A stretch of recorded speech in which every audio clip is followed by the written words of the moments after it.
Hello and welcome to Pathways, where you are invited to join me for a visit with leaders in personal development and cultural evolution.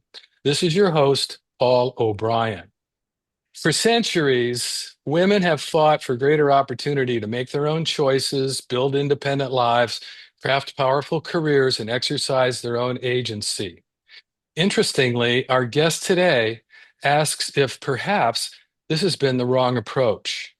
Maybe women remain unsatisfied and overwhelmed because they've been following the trajectory laid out by men and emulating what men identify as desirable.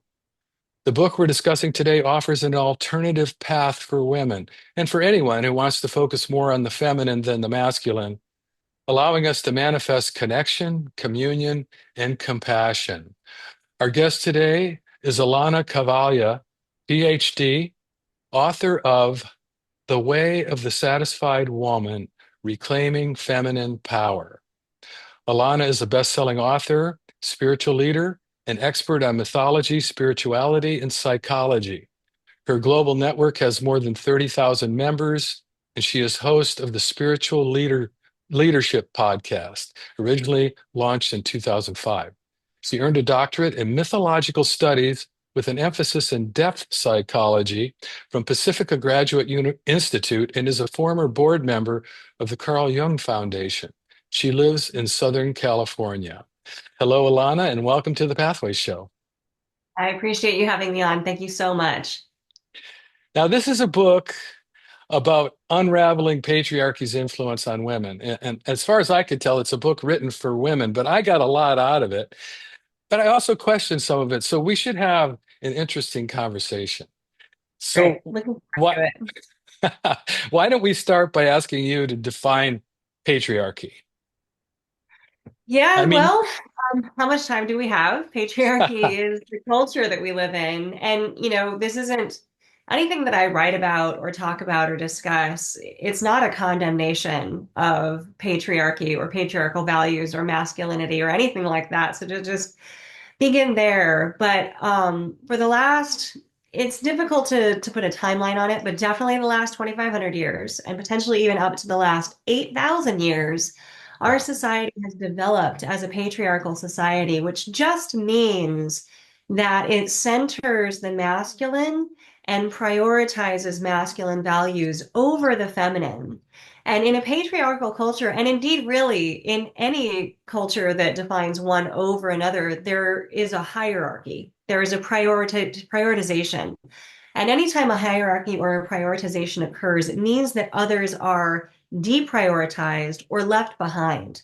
And in a mhm, patriarchal society, which is the one we live in, the feminine and women are the ones who are deprioritized and left behind. Not the only ones, but we are the ones who are deprioritized and left behind, which means in order for us to succeed, in order for us to try and maneuver through this particular culture that we just simply exist in, what we've done so far is to try to play by the patriarchy's rules because they are the rules that we were raised under. And so, right, what I ask in the book is, do we have to? Is there another way? Can right. we maneuver and get our own needs met in a better way than by the patriarchal rules? And I believe the answer is yes. I really appreciate that you said it's not only women that have been subjugated because, well, in my opinion, patriarchy is characterized by the domination of the 1% since the beginning of the agricultural revolution and settling down from the hunter-gatherer type of life that we had for over a million years, and the invention of private property. So I would say 99% of males have been subjugated by the 1%, which obviously advantages the males who are the 1%. But I appreciate you recognizing that because I have a lot of empathy for my fellow men who have been cannon fodder and slaves to the 1% for the last 5 or 6 thousand years for sure. Well, Um, patriarchy, the culture prioritizes power. yeah, And it's not right, power with, it's power over. So there right. really is this clamoring of one over another to try and gain more power to the detriment of anyone else. And we can talk about men and women, but we can also talk about the masculine and feminine, which are Yeah. psychological energies, and those exist in every human. So any Right. human has both masculine and feminine within them, Right. and the Yeah. culture will tell us as people, as individuals, that what is more valuable within us are not only the masculine traits, but the what I would say skewed or distorted version of those masculine traits, which emphasize hierarchy, power, um, linearity, the kind of the blinders on perspective, which and that's not all that masculinity is either. Right. Masculinity is as precious and valuable as femininity, but the patriarchal culture has skewed some of those values in such a way that we do find the challenges that we live in today. Absolutely. I would characterize the problem as the domination by the immature masculine. Um, Yeah, immature is sometimes, okay too. Yeah. and Usually we use it's. the term, oh, good. I was just going to say the agricultural revolution just changed everything. And one of the primary inventions that came about was the invention of private property, which never existed before. And women, private property needed to be divvied up and it needed to be protected. And women were demoted to the status of property. And it's a horrific thing. But okay, let's talk about feminism. It seems like feminism is evolving. And I want to know how you see that and how do you define your term, the feminine woman these days? Yeah. Yeah. So, growing up as a woman in this culture, which again, the dominant paradigm is patriarchal, I was raised by a single mother who was very powerful and very much on the um, kind of the narrative that many women are, that of course we can be anything, do anything, have anything we want. But there's this internal recognition that in order to do that, number one, we have to work harder than everybody else. And number two, we have to be, do, have, and want and act in such a way that the patriarchy tells us is okay. Or we have to behave in a very masculine way to basically compete with the boys Right. on this playing field. So, Yeah. femininity as I've grown up with it and as I've learned it has really been fighting for equality, but on a man's terms or on masculine terms. Right. And I lived through that. I was on board, I was on program. I put off relationship, family in order to pursue the career at an early age. I fought my way up the ladder. I created my own business. I was an entrepreneur, was very successful by masculine and patriarchal terms, but I actually wasn't happy. Because what I've discovered and what I've written about in the book is that the feminine has different terms. And no one's really outlined that or talked about it. We've all just assumed that there's one way to be successful, that there's one way to be happy, that there's one way to tick the boxes of life in this culture. And that's based on what we've been taught by the masculine values of the patriarchy. And no one said, hang on a second, what are the feminine values? What would feminine values look like? What would happiness and success and satisfaction look like for feminine women? And so that's what I'm emphasizing. That's what I'm writing about. And Right. that's what I'm actually, on some level, demanding that everyone and that women start to take a look at. So we get into a definition of masculine and feminine, and I really appreciate that. I think that we just need to explore that a lot more deeply, and your work certainly does that. I mean, this book is very profound, and I got a lot out of it. But how does your understanding of masculine and feminine differ from Jungian psychology, which you have also studied? Um, and I'm kind of steeped in Jungian psychology myself as an I Ching author who totally respects the receptive, etc. So, how does your definition of masculine and feminine differ from Jung? Honestly, I don't know that it does differ. I mean, Okay, my PhD is based in depth psychology. I'm steeped in the Jungian tradition. I was a board member of the Jung Foundation. That actually, interestingly enough, I come from a yoga and spiritual background, and that was my previous career, my previous business. And so I Right. spent 20 years studying, teaching, learning, being immersed in the field of yoga. And of course, there's a lot of talk of masculinity and femininity in yoga as well, and how to bring those two things together. I'm sure those listening who are familiar with that know about the principle of the Shiva and the Shakti coming together.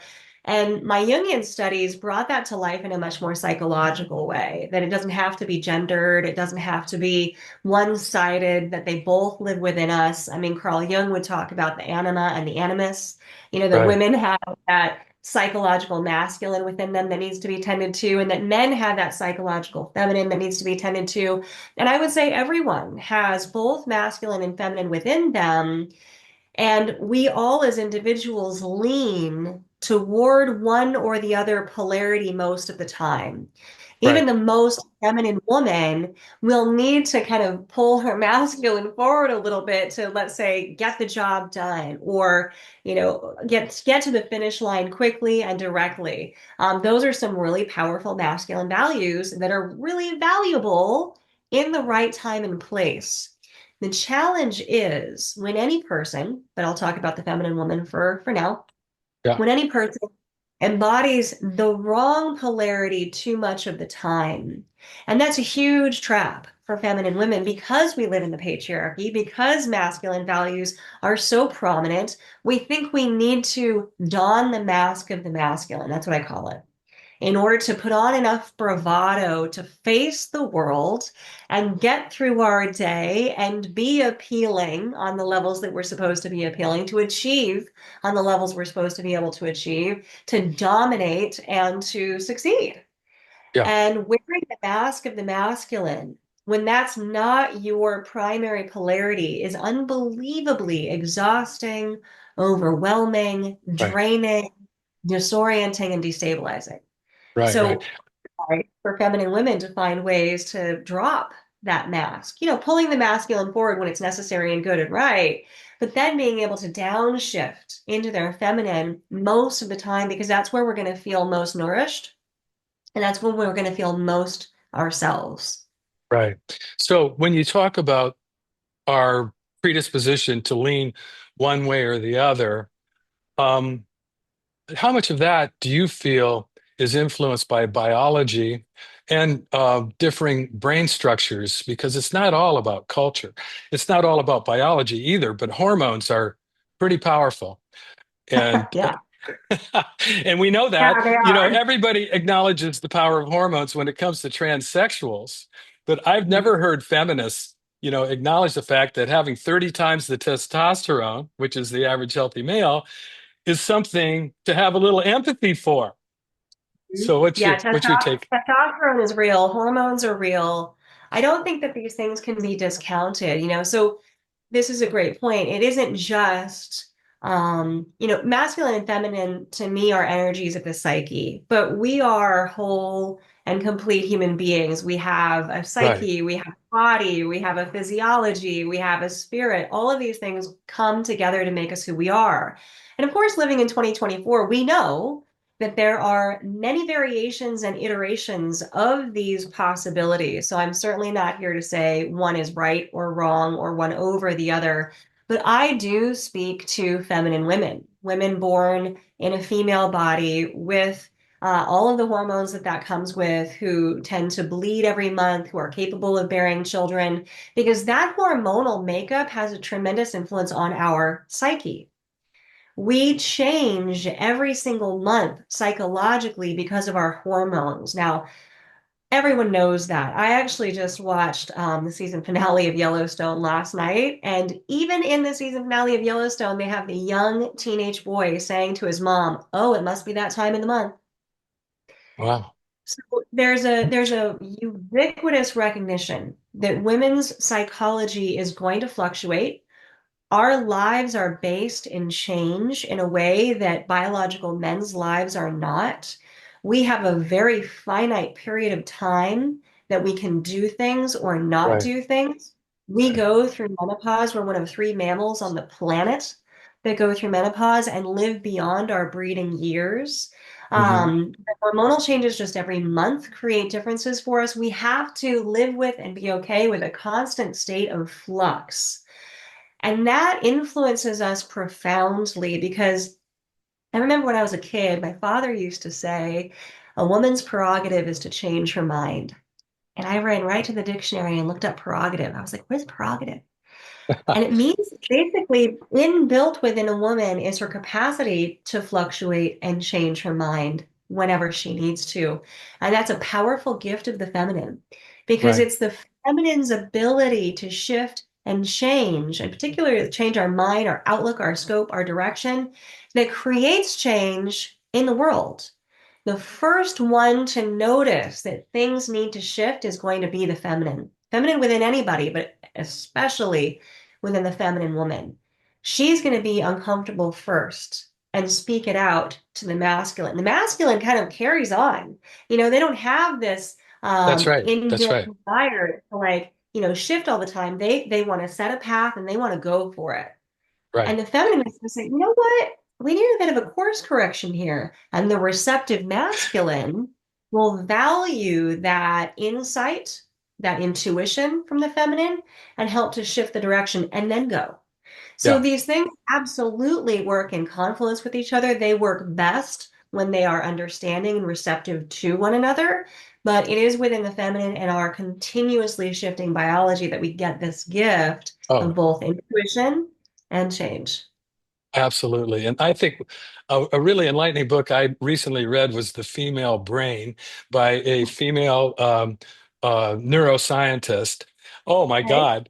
It's so clear what you're saying. The fluctuation, all the phases and everything. And whereas the male is very constant, it's just got to have high testosterone all the time, whereas the Okay. female is fluctuating a lot. But okay, so you are talking about femininity as at its best. This is what your book is advocating for. How would you define that Oh, without well, reading the whole book? yeah, right. I mean, how do I nutshell femininity at its best? Well, I think the feminine woman is going to feel best. I can define it that way, right? For those of us who identify as feminine women, we're going to feel best when we are deeply tapped into the two strongest qualities of femininity, which are our intuition and our emotional depth.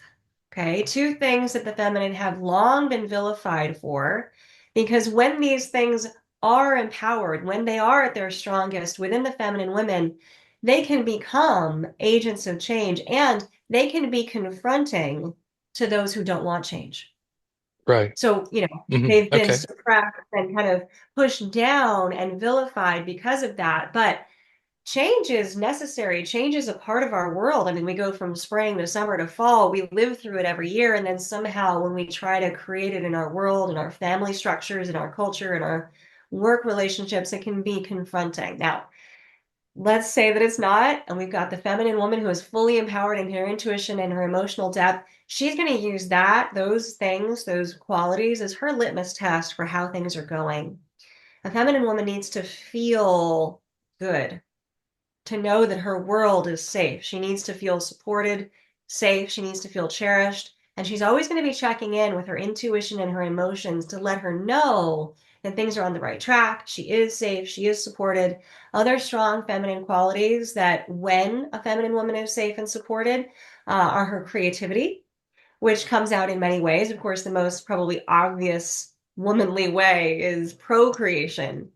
But the femininity has the gift of being able to create something from almost nothing, right? Right. Whether that be a book, whether that be a baby, whether that be a new concept, idea, business, that fire of creativity really burns within the feminine.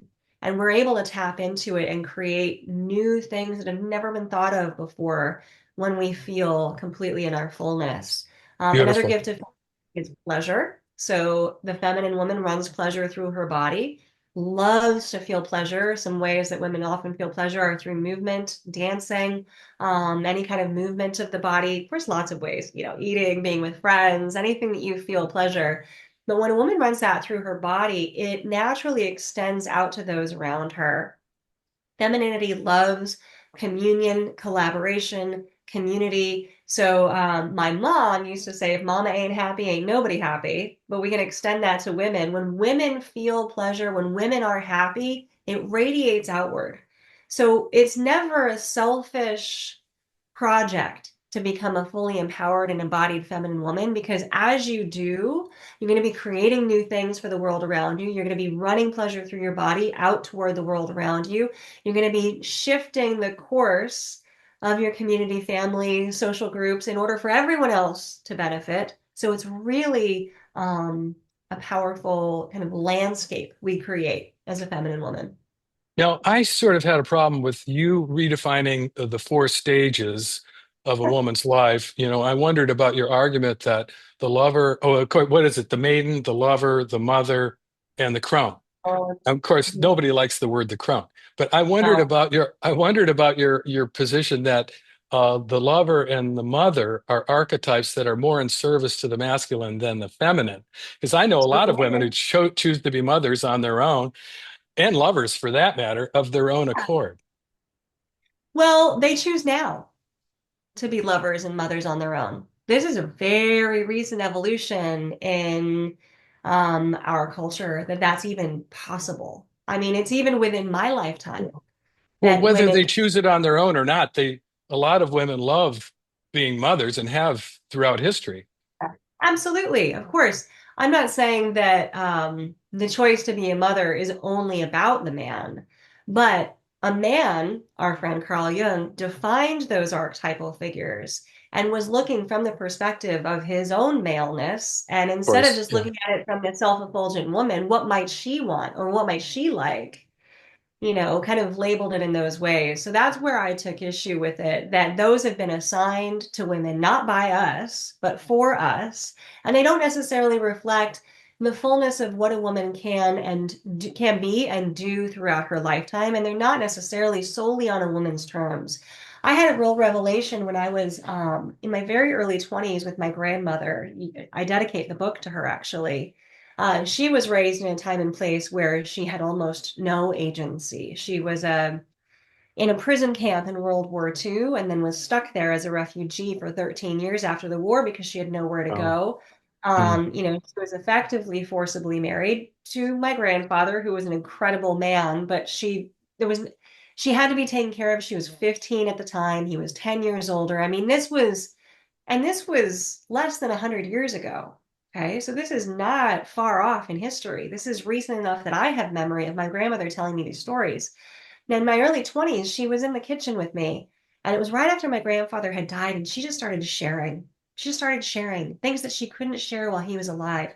And she turned to me and she said, Alanna, she said, I love my daughters. My mom is one of them, of course. It worked out. She said, I love my daughters. She said, but had I had a choice, I wouldn't have had kids.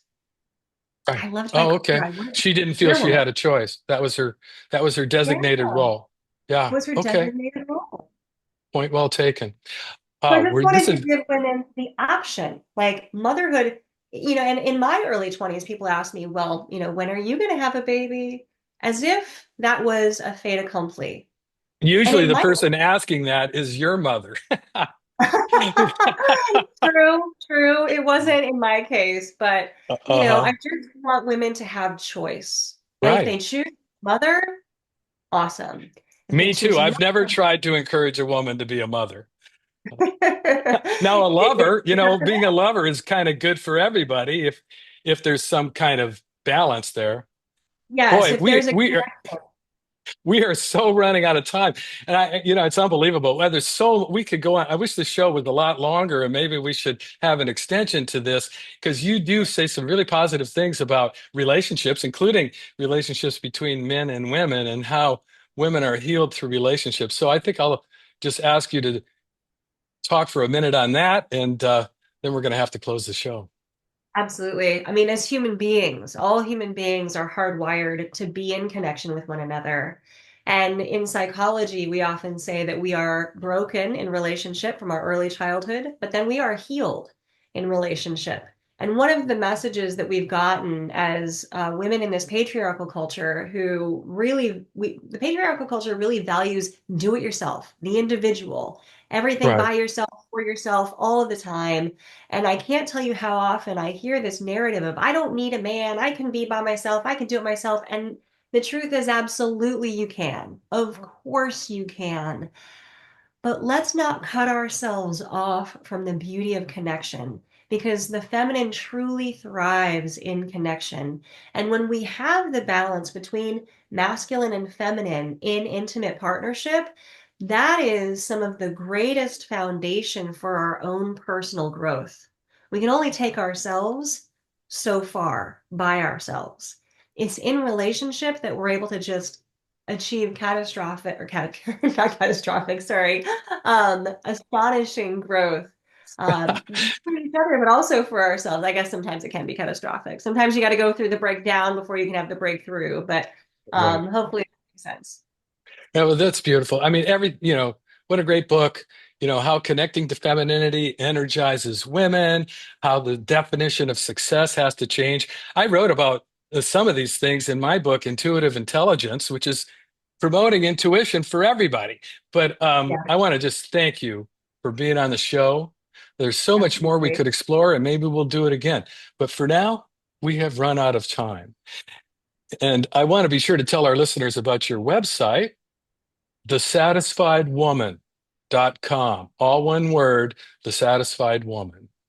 I encourage people to check it out and to check out your book, The Way of the Satisfied Woman.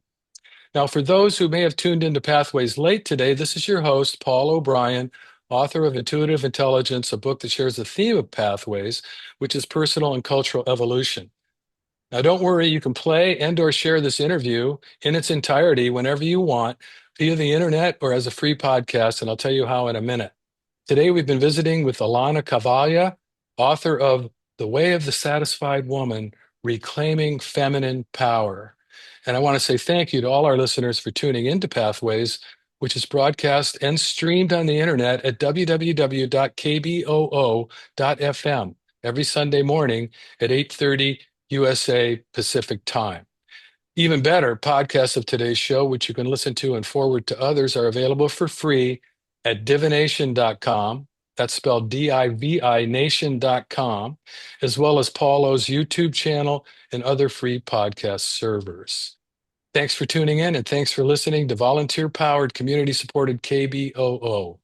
And this is Paul O'Brien reminding you to tell your friends about Pathways, radio, and podcasts. And thanks again to Alanna Kaivalya, and to all of you listeners for tuning in and being a part of the Pathways conversation.